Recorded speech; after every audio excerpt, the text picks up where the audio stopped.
Ogromen val migrantov v Ceuto je znova razkril krhke odnose med Marokom in Španijo ter ponovno odprl stoletja stare spore glede ozemlja, ki si ga lastita tako Madrid kot Rabat.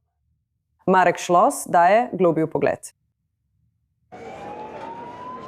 Nenaden val migrantov v Ceuto je znova spremenil eno najbolj nenavadnih evropskih meja v prvo bojno črto stoletja starega spora med Marokom in Španijo. Ker to ni zgolj zgodba o migracijah. Ceuta leži na severnoafriški obali, neposredno čez Gibraltarsko ožino od španske celine. Skupaj z Melillo, ki leži bolj vzhodno, ta španska ozemlja tvorijo edine kopenske meje Evropske unije z Afriko.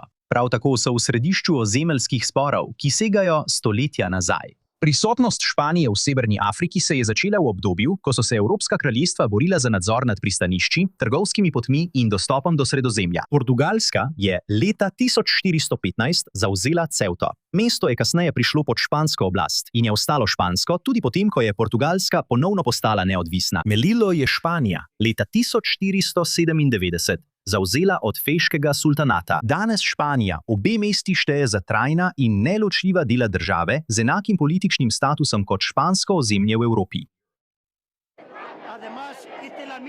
Vojaški rok sem služil v Ceuti pred več kot 60 leti, zato se čutim še bolj dolžnega, da jo branim, saj sem Ceuto vedno imel zadev Španije, ne pa šele v zadnjem času, ampak že od leta 1500. Ceuta in Melilla sta Španija. Maroko na zgodovino gleda zelo drugače. Po osamosvojitvi leta 1956 je Maroko skušal ponovno pridobiti ozemlja, ki jih je imel za ostanke tuje kolonialne oblasti.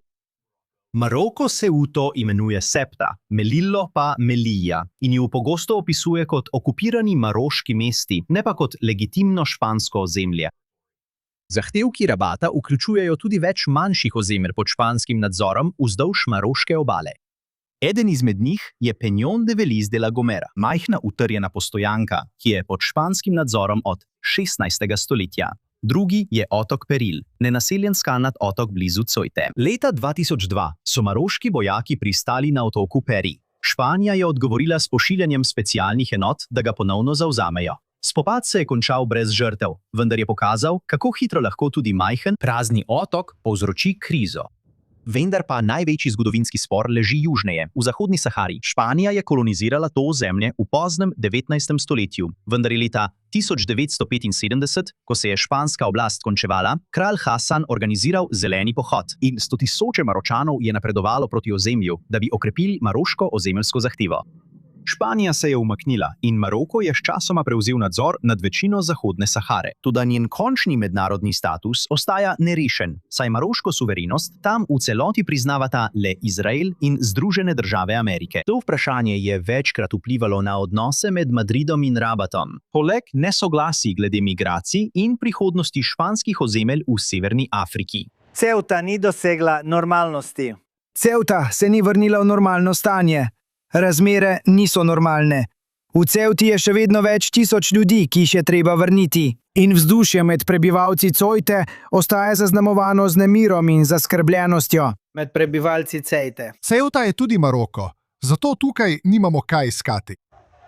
Zadnja migrantska kriza je zato znova odprla veliko starejšo zgodbo. Dve sosednji državi, ki si stojita nasproti čez Gibraltarsko ožino, ločeni zaradi stoletij nasprotujočih si ozemeljskih zahtev glede zadnjih španskih nadzorovanih ozemelj na afriški celini. Za več o tem se mi zdaj pridružuje dr. Mohamed Chitu, politični analitik in višji profesor na Univerzi v Rabatu. Dr. Chitu, veseli nas, da ste z nami tukaj na i24 News. Zdaj, ko vidimo širšo sliko in ozadje dogajanja v Ceuti, koliko tega kriznega dogajanja je v resnici posledica nerešenih napetosti med Rabatom in Madridom? No, ta migrantski val ima več razlogov v ozadju. Prvi razlog je politična manipulacija v Španiji, ker mislim, da se v Španiji kmalu obetajo volitve in so glasovi migrantov zelo, zelo pomembni. Drugi razlog je odločitev španskega vrhovnega sodišča, ki pravi, da lahko ljudje, ki so prišli po morju, ostanejo in ne bodo takoj vrnjeni. In tretja točka je dejstvo, da so številni ljudje po medijih širili lažne novice, da bi mladim prodali te sanje. Pravijo, da je Eldorado na dosegu roke in da lahko greš v Evropo, v Španijo in nato v Evropo. In četrti dejavnik so seveda družbena pričakovanja vseh teh mladih, ki nimajo službe in si želijo boljšo prihodnost. In Španija ter Evropa se jim zdita kot nekakšen raj, kjer dobijo službo, boljšo plačo in boljše razmere. Mislim, da so vse te stvari pripeljale do porasta migracij tokrat. In trajalo bo kar nekaj časa, preden se bodo stvari med Marokom in Španijo vrnile v normalno stanje. Omenili ste lažne novice. Kaj točno so mladi videli na spletu, na družbenih omrežjih, kar jih je prepričalo, da so se množično odločili za ta prehod? Na družbenih omrežjih so krožile informacije, vendar je šlo za same lažne novice, da lahko ljudje gredo v Španijo, dobijo službo, da lahko postanejo državljani, dobijo državljanstvo. In veliko tega, kar Američani imenujejo ugodnosti ali prednosti, in vse to je bilo narobe, očitno je bilo vse lažno. In vse to je mladim ljudem brez služb dalo možnost, da si ustvarijo boljšo prihodnost in boljši položaj v Španiji. Zakaj maroške oblasti niso uspele ustaviti gibanja takšnih razsežnosti? Govorimo o 60 tisoč ljudeh, ki so prečkali mejo. Kje so bile maroške oblasti?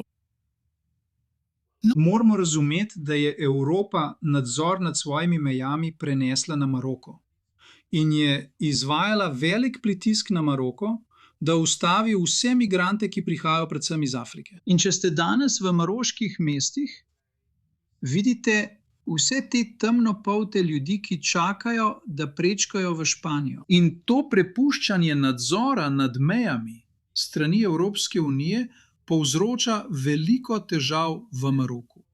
Najprej je moral Maroko tem ljudem dati dokumente, jim dati službe in jim omogočati življenje ter izobraževanje. In to je veliko za maroško prebivalstvo nasploh.